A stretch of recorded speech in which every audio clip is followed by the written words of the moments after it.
नमस्कार दोस्तों, स्वागत है आप सभी का आज के इस खास व्लॉग में।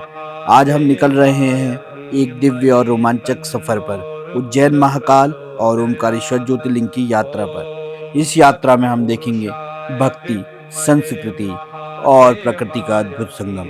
तो चलिए दोस्तों, बिना वक्त गवाए शुरू करते हैं आज का यह पावन सफर। हर हर महादेव। हेलो दोस्तों, तो आज हमारा है एक जर्नी का प्लान और अभी बज रहे हैं 3:30 और हम निकल रहे हैं उज्जैन के लिए। तो ये हमारा आज का व्लॉग रहेगा उज्जैन महाकाल तक का। तो आपको दिखाएंगे कि कैसे कैसे क्या क्या चीज़ें पड़ती हैं हमें रास्ते में और कैसी रहती है हमारी जर्नी। तो दोस्तों 1 दिसंबर 2025 और हम उज्जैन और ओमकारेश्वर का ट्रिप कर रहे हैं। तो हमने ये प्लान किया है कि हम आज ही उज्जैन महाकाल के दर्शन कर लें और पहुंच जाएं। तो नैनीताल से लगभग 3:30 बजे हम निकल रहे हैं और उसके बाद जाएंगे हम कल ओमकारेश्वर और देखते हैं कैसी रहती है हमारी जर्नी। तो वीडियो में बने रहिए उज्जैन महाकाल की यात्रा देखने। बोलो महाकाल की। ओम नमो पार्वती पते हर हर महादेव। तो दोस्तों फाइनली निकल चुके हैं नैनीताल से और अब हमारा जो रूट रहेगा वो दिल्ली होते हुए जाएंगे हम। तो कैसा जो भी हमारा रूट रहेगा वो आपको दिखाने की कोशिश करेंगे कि अगर आप नैनीताल से उज्जैन जा रहे हैं तो आप कहाँ कहाँ से होके जाएंगे और कौन कौन से स्टेट आपको क्रॉस करने पड़ेंगे। फ़िलहाल अभी हमें उत्तराखंड में, इसके बाद हम जाएंगे उत्तर प्रदेश और दिल्ली होते हुए आगे को राजस्थान वगैरह। तो आपको दिखाते रहेंगे जैसा भी होगा। तेरी मेरी राह जैसे हवा इन सांसों में गुम क्यों, तू है आसमां जैसे समा इन आँखों में गुम क्यों, धुंधली सी है ये राहें, हाथ तू मेरा था। सनराइज़ हो चुका है और अभी हम निकल चुके हैं अमरोहा से आगे और इसके बाद हम दिल्ली जाएंगे और दिल्ली से हम पकड़ेंगे दिल्ली मुंबई एक्सप्रेस वे। तो लगभग अभी 7 बज रहे हैं और अमरोहा पहुंच चुके हैं हम और आगे देखते हैं कि क्या क्या पड़ता है हमें। ये तो कॉमन रूट है, हर बारी हम इस रूट में आते हैं और दिल्ली से आगे का हमारा नया रूट होगा तो आपको दिखाएंगे कैसे।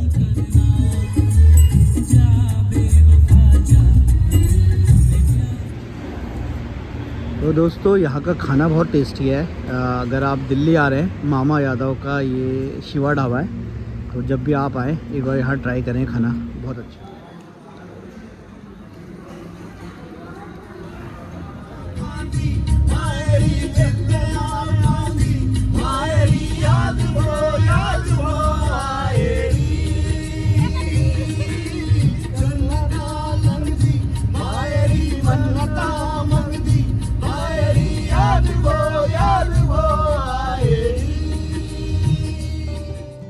तेरी मेरी राह जैसे हवा इन सांसों में गुम क्यों, तू है आसमां जैसे समा इन आँखों में गुम क्यों। हम लाए अपने पहाड़ का नींबू और यहाँ सान रहे, तो आपको बन जाएगा तो नींबू दिखाते हैं कि कैसे सना हुआ है। और ये अभी हमें राजस्थान में, और राजस्थान में हम नींबू सान के खा रहे हैं। क्या बात है। एक बैजू बावड़ी भी मिली हमें एक राजस्थान ये में। कोई हमें लेडीज़ मिली है यहाँ बैठी हुई, ये लिफ्ट मांग रही है हमसे, कह रही है मुझे भी बैजू उत्तराखंड बावड़ी जाना है। राजस्थान में। तो इन्हें ले जाया जाए या नहीं, कमेंट करके बताइए आप। ये देखो बिल्कुल ये हमारे खाने के सामने बना भी रही है, बाकी नीरू बिन्नू की हेल्प कर रही है। हर्षु भैया भी बेचारे तो हमें सोने की दोस्तों कोशिश कर पहाड़ों रहे में हैं, तो सोने आपने नहीं बहुत नींबू खाया है, आज आपको राजस्थान में नींबू खिलाने का अनुभव करते हैं, देखते हैं कैसा बनता है हमारा नींबू।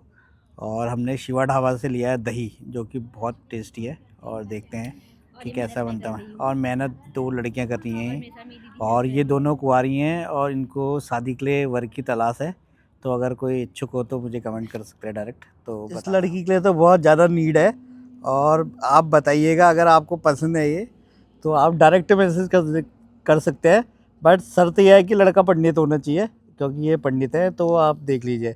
और उत्तराखंड का पहाड़ का हो तो ज़्यादा प्रायोरिटी दी जाएगी उसे। और ये भी पंडित है, लेकिन ये अभी छोटी बहन है, तो ये बड़ी बहन है, पहले इसके लिए लड़का चाहिए। हिमाली हवा सुरूरू बन्या पानी तुरूरू, हिमाली हवा सुरूरू बन्या पानी तुरूरू, तिमी हेमी नसी जुना पंचाचुली देसा गुरूरू, पंचाचुली देसा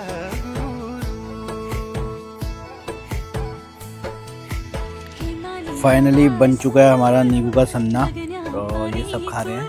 और ये हमारा दिल्ली मुंबई एक्सप्रेस वे, और इसके बाद हम देखो कहाँ रुकते हैं, इंदौर में रुकते हैं या कहाँ पहुँचते हैं, तो आपको दिखाएंगे। तो दोस्तों फाइनली नींबू सन चुका है और खा लिया है। अब हम निकल रहे हैं आगे के लिए अपने। तो लगभग 500 कुछ किलोमीटर हमने चला दिया है, 400 कुछ किलोमीटर और बचा हुआ है हमारा यहाँ से उज्जैन। तो देखते हैं कब तक पहुँचते हैं और आपको दिखाते हैं। तेरी मेरी राह जैसे हवा इन सांसों में गुम क्यों, तू है आसमां जैसे समा इन आँखों में गुम क्यों, धुंधली सी है ये राहें, हाथ तू मेरा था। काफ़ी देर से चलने में लगे थे और अभी हम पहुंच चुके हैं कोटा, और थोड़ा यहाँ स्नैक्स वगैरह ले रहे हैं, और इसके बाद हम पहुंचेंगे सीधे उज्जैन।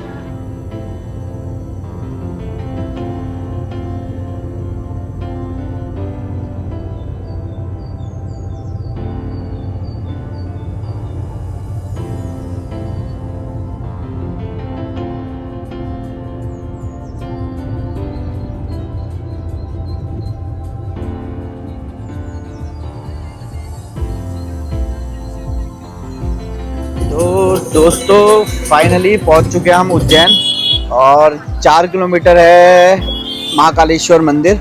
तो ये काफ़ी थोड़ा भीड़ भाड़ है अभी उज्जैन में। तो लगभग 7:15 हो रहे हैं और हम पहुंच चुके हैं। 7 भी नहीं बजे, अभी 6:59 हो रहे हैं, और हम उज्जैन बिल्कुल महाकालेश्वर मंदिर से 3-4 किलोमीटर पहले हैं। और हम जो आए सब में पहले यूपी, फिर दिल्ली, फिर राजस्थान, हरियाणा होते हुए राजस्थान, फिर क्या कहते हैं एमपी। तो अभी हम हैं उज्जैन महाकाल के शहर में, और 987 किलोमीटर अभी हम चल चुके हैं। लगभग 995 किलोमीटर के आसपास हो जाएगा, तो 1000 किलोमीटर आप मान सकते हैं। सुबह हम निकले थे, तो एक दिन में 995 किलोमीटर हम चले हुए हैं उज्जैन के लिए। तो आपको दिखाएंगे कैसा है महाकाल मंदिर। पहुंच चुके हैं महाकाल की नगरी उज्जैन में, और आप सभी का स्वागत है उज्जैन में महाकाल की नगरी में। और सामने ही जो आप मंदिर देख रहे हैं, यह है उज्जैन महाकाल, और हमारा रूम है यहाँ पे, और यहाँ पर हम रुके हैं। तो सुबह उठ के आपको ड्रोन का शॉट भी अगर दिखाएंगे, अगर उड़ा पाए तो।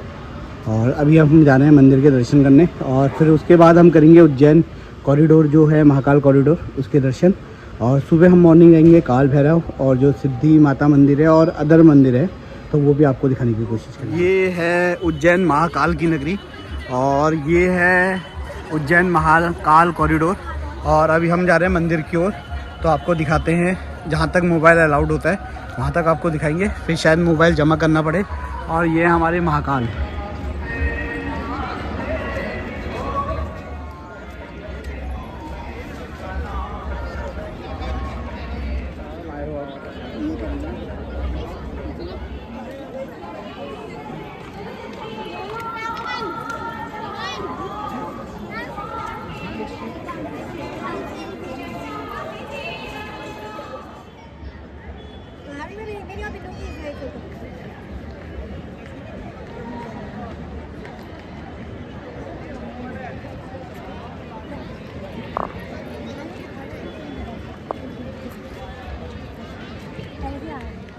दोस्तों फाइनली ये था उज्जैन का महाकाल ज्योतिर्लिंग, जो कि भारत के 12 ज्योतिर्लिंग में से एक है। और यहाँ हम पहुँच गए थे 5:30 बजे के आसपास, और अभी हमने दर्शन भी कर लिए हैं। और अब हम जाएंगे यहाँ की मार्केट और आपको मार्केट दिखाएंगे, और कल यहाँ के और मंदिर भी आपको दिखाने की कोशिश। आपको VIP एंट्री चाहिए तो आप 250 रुपये की पर्ची लेके यहाँ से सीधे जा सकते हैं मंदिर में, वरना जो भारत माता मंदिर है वहाँ से आप नॉर्मली जा सकते हैं। और आज बिल्कुल भीड़ नहीं थी तो आराम से दर्शन हो गए। तो और अगर जब भीड़ होती है तो आप यहाँ से 250 रुपये की पर्ची लेके और आप दर्शन कर सकते हैं।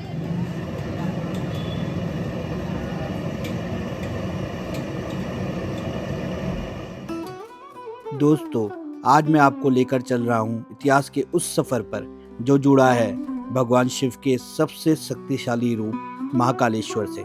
उज्जैन का महाकाल मंदिर सिर्फ एक ज्योतिर्लिंग नहीं बल्कि हजारों साल पुरानी आस्था और शक्ति का प्रतीक है। माना जाता है कि उज्जैन में महाकाल का वास स्वयं शिव ने किया था।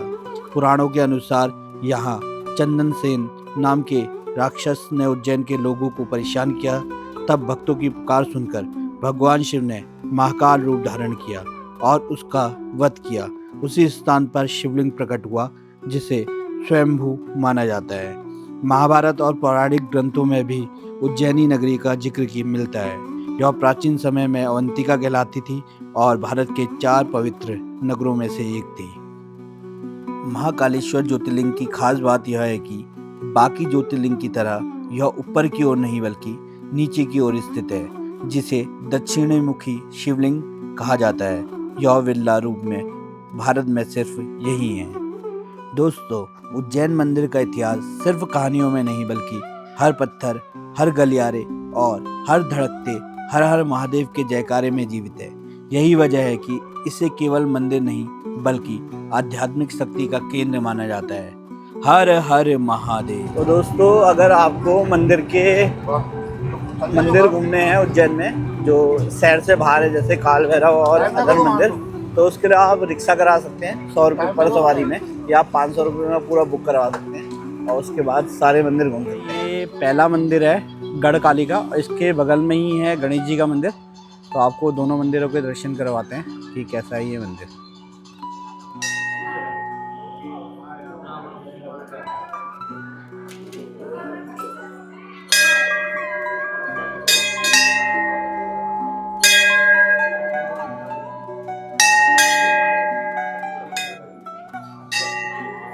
तो दोस्तों ये है हर सिद्धि माता मंदिर, गढ़ काली का मंदिर, और ये 52 शक्तिपीठ में से एक है।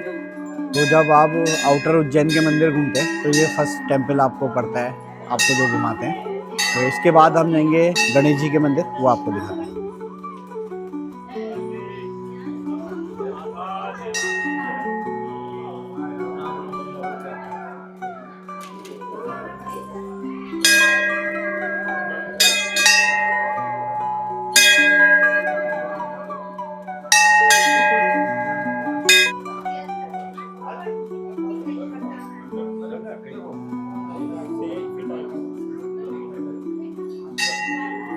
तो दोस्तों ये है हर सिद्धि माता मंदिर, गढ़ काली का मंदिर, और ये 52 शक्तिपीठ में से एक है। तो जब आप आउटर उज्जैन के मंदिर घूमते हैं तो ये फर्स्ट टेम्पल आपको पड़ता है, आपको जो घुमाते हैं। तो इसके बाद हम जाएंगे गणेश जी के मंदिर, वो आपको दिखाते हैं।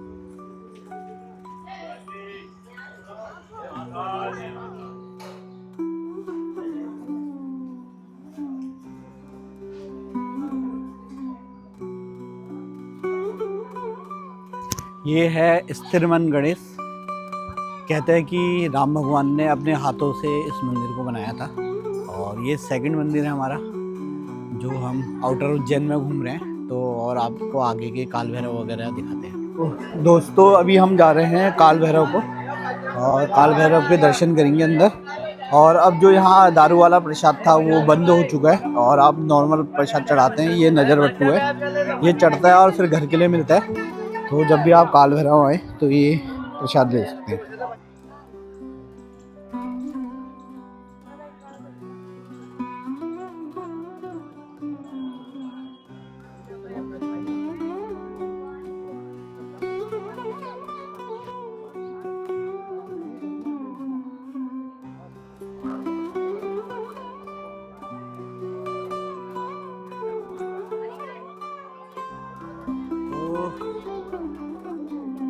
काल भैरव के दर्शन हम कराएं और अब हम जाएंगे मंगला करके एक मंदिर है, वहाँ की ओर जाएंगे। तो बहुत अच्छे से दर्शन हुए, भीड़ नहीं थी, 10 मिनट में हम बाहर आ गए। विश्व का पूरी दुनिया का एक ही मंदिर है, मंगल का जन्म स्थान जन्मभूमि। कभी आप लोग ने शनि सिंगापुर में शनि जी का मंदिर देखा होगा, उसी प्रकार से मंगल गिरे का जन्म स्थान जन्मभूमि है। मेष और बच्चे के राशि के स्वामी है, 9 ग्रहों को सेनापति है। जहाँ पे आप लोग खड़े हो पूरी पृथ्वी का भी सेंटर है सर। कर्क रेखा का नाम सुना होगा आप लोग ने। कर्क रेखा, मध्य रेखा इसी मंदिर से क्रॉस करके गई, यहाँ से महाकाल, महाकाल से सोमनाथ। उज्जैन अवंतिका नगरी के अंदर आप लोग दर्शन करने के लिए आए। 2 जगह प्रसाद चढ़ाने का महत्व रहता है। बाबा महाकालेश्वर का सेनापति काल भैरव, उनको मजीरा पिलाया जाता है। क्यों पिलाया जाता है? कि आने वाली पीढ़ी का काल कष्ट पी जाते हैं बाबा। और ये 9 ग्रहों को सेनापति है, इनको दान चढ़ाया जाता है। इनको दान चढ़ाने से अपने जीवन के 21 कष्टों का निवारण होता है। कोर्ट कचहरी, शादी ब्याह, संतान उत्पत्ति, कर्जे से मुक्ति का कारण मंगल ही होता है। व्यापार व्यवस्था लिखा हुआ है वैसा, सारे कार्य मंगल देखता है। भूमि पुत्र है वैसा, ये धरती माता का पुत्र है। ये धरती माता का पुत्र कैसे बने? भगवान जब राक्षस से युद्ध करते थे, युद्ध करते समय इनका पसीना गिरा धरती माता पे। धरती माता के गर्भ से इनका जन्म हुआ है शिव रूप में।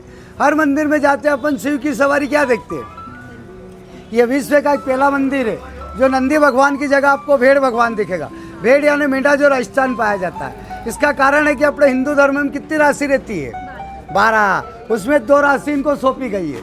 मेष और वृश्चिक राशि के स्वामी 21 कष्टों का अधिपति है। रुके हुए कार्य की प्राप्ति होती है। दान चढ़ाने के बाद में कोई कार्य, कोई विषय आपका रुका है तो भेड़ के कान में अर्जी लगाने के बाद में आपस में बताने का नहीं। कैसा भी कार्य होता है भगवान आपका 3 महीना में पूर्ण होता है। का कारण है कि ये भूमि पुत्र है और भूमि से अपने जीवन के सारे कारोबार चलता है। अंदर जाना, भुवनेश्वरी माता का दर्शन करना। भुवनेश्वरी माता कौन है? जो आप खड़े हो, पृथ्वी माता, मंगल भगवान की माता जी। इनका दर्शन करना, पहली परिक्रमा स्वयं की लगाना, दूसरी परिक्रमा लगाना माता पिता की, तो पूरी पृथ्वी माँ की परिक्रमा मानी गई और महाकालेश्वर के संपूर्ण दर्शन माने गए। जय श्री महाकाल। दोस्तों ये है मंगलनाथ मंदिर, और अगर आपका मंगल भारी हो या मंगल कुछ हो तो आप यहाँ पूजा करा सकते हैं। भारत का एकमात्र मंदिर है ये मंगलनाथ मंदिर। यहाँ शिवलिंग है मंगलनाथ का, और यहाँ पर हनुमान जी का मंदिर है, और सामने भुवनेश्वरी माता का मंदिर है, तो वहाँ भी जाएंगे। तो ये भी एक मंदिर है उज्जैन में, मंगलनाथ मंदिर, तो बहुत फेमस मंदिर है उज्जैन का। तो जब भी आप उज्जैन आए तो मंगलनाथ मंदिर ज़रूर आएँ। और यहाँ की मैंने आपको कथा बताई थी कि क्या चीज़ होती है, इसलिए आप आ सकते हैं। तो दोस्तों ये था मंगलनाथ मंदिर, और यहाँ पे दर्शन हो गए हमारे।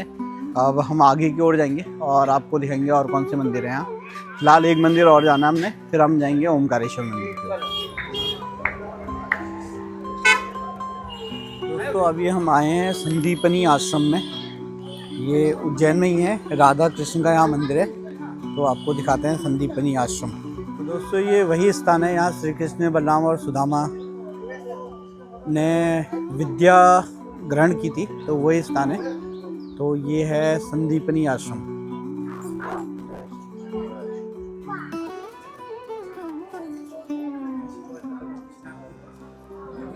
मंदिर घूम लिया, कैसा लगा फिर आपको उज्जैन के?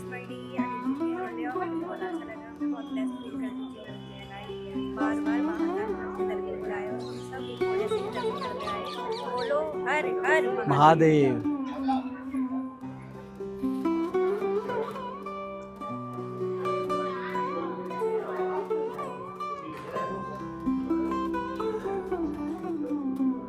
तो दोस्तों ये है संदीपनी आश्रम का एक तरीके से पूरी डिटेल से बताई गई हुई है ये, और बहुत ही सुंदर लग रहा है ये, और सामने से देखने में और ज़्यादा सुंदर लग रहा है, वीडियो में फिर भी कम लग रहा है, वैसे बहुत सुंदर है ये। तो जब भी आप उज्जैन आए तो संदीपनी आश्रम आ सकते हैं। यहाँ बलराम, सुदामा और श्री कृष्ण ने विद्या ग्रहण की थी, तो बहुत ही सुंदर आश्रम है।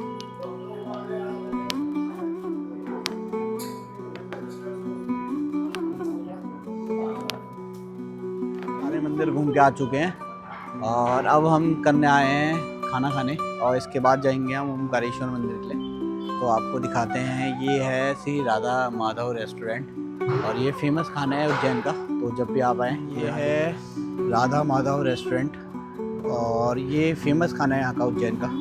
जो हमारे भैया थे ऑटो वाले, उनसे हमने पूछा, और अब हम यहाँ खाना खा रहे हैं, आपको दिखाते हैं कि क्या क्या आता है।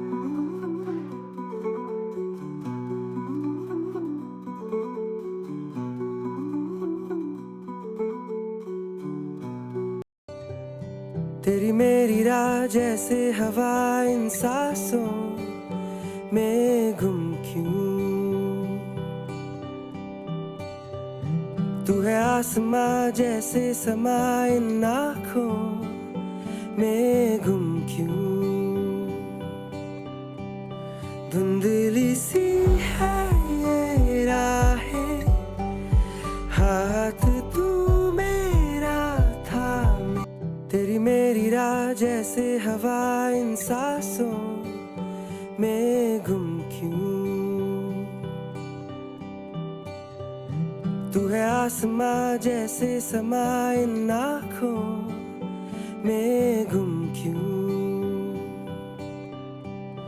धुंधली सी है ये राहें, हाथ तू मेरा थामे, तेरी मेरी राह जैसे हवा इन सांसों में गुम क्यों, तू है आसमां जैसे समा इन आँखों में गुम क्यों, धुंधली सी है ये राहें, हाथ तू दोस्तों ये है ममलेश्वर मंदिर। पहले हम जा रहे हैं नर्मदा परिक्रमा के लिए और उसके बाद जाएंगे ओमकारेश्वर मंदिर, फिर जाएंगे नर्मदा मंदिर।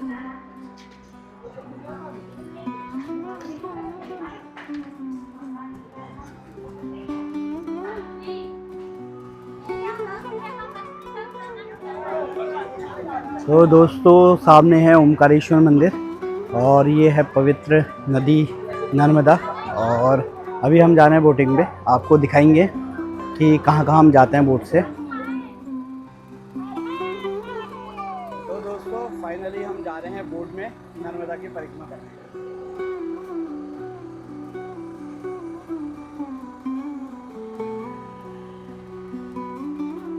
ये सामने है नर्मदा डैम और ये है देखिए पूरा मार्बल और चट्टानों वाला एरिया है पूरा। तो अभी हम जा रहे हैं सामने की ओर डैम की ओर, और 4-5 चीज़ हम घूमेंगे। उसके बाद ओमकारेश्वर मंदिर जाएंगे और उसके बाद लास्ट में ममलेश्वर मंदिर आएंगे, तो आपको दिखाएंगे कैसा है नर्मदा।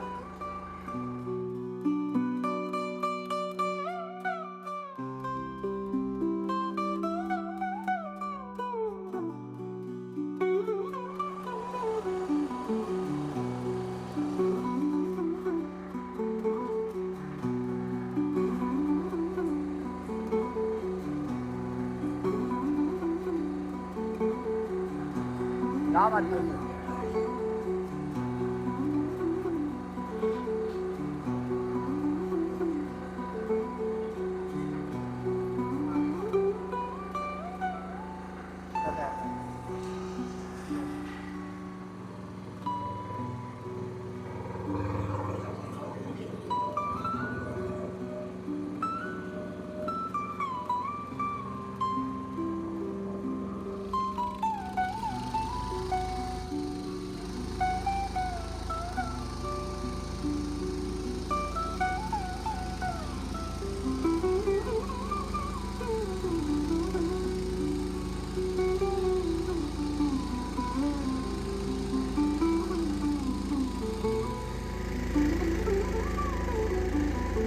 तो हम नीचे नदी से घूम के आ चुके हैं और अब जा रहे हैं ओमकारेश्वर महादेव टेम्पल की ओर, और ये है नर्मदा रिवर और सामने है ओमकारेश्वर मंदिर। यहाँ हम जाते हैं, फिर आपको दिखाएंगे कुछ ड्रोन शॉट अगर अलाउड होगा यहाँ नहीं। ये हम जा रहे हैं ओमकारेश्वर मंदिर के लिए और पूरा खाली है रास्ता अभी।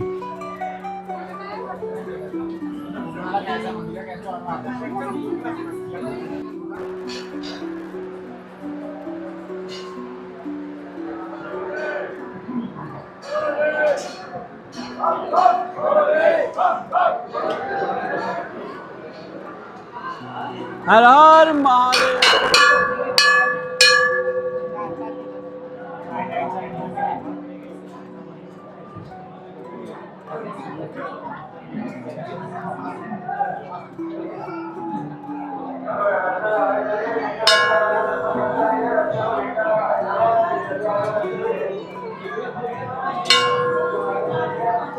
हम करके आ चुके हैं ओमकारेश्वर के दर्शन और अभी हम जा रहे हैं वापस नीचे बोट की ओर। तो बहुत अच्छे से दर्शन हो गए थे, आधे घंटे में हमने दर्शन कर लिए थे और भीड़ बहुत कम थी, ना के बराबर। मैंने आपको अंदर की वीडियो भी दिखाई है। तो ये थी हमारी उज्जैन, महाकाल और ओमकारेश्वर मंदिर की जर्नी। तो अगर आपको अच्छी लगी होगी तो वीडियो को लाइक करिएगा, शेयर करिएगा और चैनल को सब्सक्राइब करिएगा। जय महाकाल। तो दोस्तों, जब आप ओमकारेश्वर मंदिर से नीचे उतरते हैं तो आप बिल्कुल नर्मदा नदी के तट पे आते हैं और बहुत पवित्र नदियों में से एक है माँ नर्मदा। और हम आ चुके हैं दर्शन करके और ये सामने आप जो देख रहे हैं ये नर्मदा नदी है। और अब उसके ठीक सामने है ममलेश्वर मंदिर, वहाँ अभी हम गए नहीं हैं, अब जाएंगे हम ममलेश्वर मंदिर। और ये है नर्मदा नदी। दोस्तों, ये है मध्य प्रदेश का पवित्र शहर ओमकारेश्वर, जहाँ नर्मदा नदी के बीच ओम आकार वाले मानधाता द्वीप पर भगवान शिव का अत्यंत चमत्कारी ओमकारेश्वर ज्योतिर्लिंग स्थित है। हजारों वर्ष पुराना यह स्थान न केवल आस्था का केंद्र बल्कि प्रकृति और आध्यात्म का मिलन भी है। ओमकारेश्वर भारत के 12 ज्योतिर्लिंग में से एक है, जो मध्य प्रदेश के खंडवा जिले में नर्मदा नदी के बीच स्थित मानधाता द्वीप पर स्थित है। यह द्वीप ओम के आकार का है, इस वजह से इसे ओमकारेश्वर कहा जाता है। एक समय देवता दानवों से बहुत संकट में थे। उन्होंने भगवान शिव से रक्षा की प्रार्थना की। तब देवताओं ने नर्मदा तट पर तप किया और भगवान शिव प्रसन्न होकर प्रकाश स्तंभ के रूप में प्रकट हुए। इसी स्थान को ओमकारेश्वर ज्योतिर्लिंग कहा गया है। मां नर्मदा को शिव की पुत्री माना जाता है। कहा जाता है कि नर्मदा तट पर शिव की असीम कृपा है, इसलिए यहाँ साधु, सन्यासी और योगी तपस्या करने आते हैं।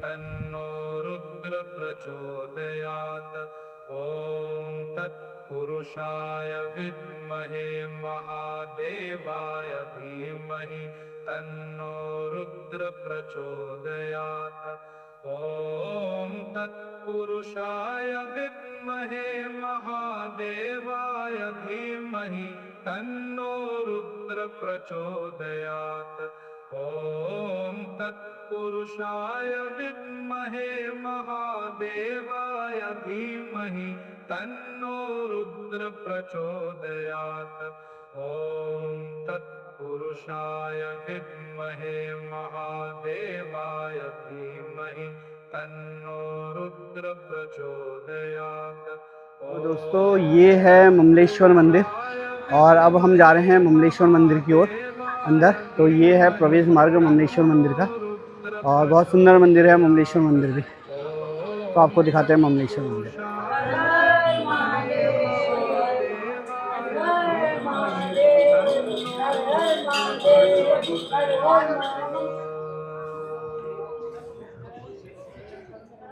तो दोस्तों, ये था ममलेश्वर मंदिर और दर्शन करके हम बाहर आ गए। तो यहाँ भी भीड़ वगैरह नहीं थी और खाली था। तो दोस्तों, ये था हमारा ममलेश्वर मंदिर टेम्पल और अब हम निकल रहे हैं इंदौर के लिए। तो ये था हमारा उज्जैन ओमकारेश्वर मंदिर का ब्लॉग। अगर आपको पसंद आया तो आप वीडियो को लाइक कर सकते हैं, शेयर कर सकते हैं और इसी तरीके की वीडियो के लिए बने रहे मेरे चैनल पे। जय हिंद, जय भारत। तो दोस्तों, महाकाल की नगरी उज्जैन से लेकर नर्मदा किनारे बसे ओमकारेश्वर ज्योतिर्लिंग तक की ये दिव्य यात्रा यही समाप्त होती है। महाकाल की महिमा और ओमकारेश्वर की शांत ऊर्जा दोनों ने ही मन को एक नया आध्यात्मिक अनुभव दिया। अगर आपको ये यात्रा पसंद आई हो तो वीडियो को लाइक करें, चैनल को सब्सक्राइब करें और कमेंट में महाकाल और हर हर नर्मदे जरूर लिखें। तेरी मेरी राह जैसे हवा इन सांसों में गुम क्यों। नेगी जी का था या साजी का था पूछना? ऐसे नेगी जी का फेमस है, लेकिन अच्छा साजी का था। जैसे समा इन आँखों। की बात है ना, हैवी भी ठहरा है ना कोई धुंधली सी बड़ा था।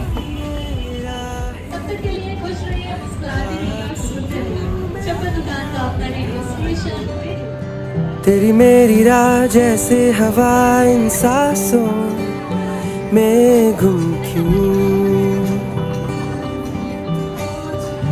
तू है आसमां जैसे समा इन आँखों में गुम क्यों।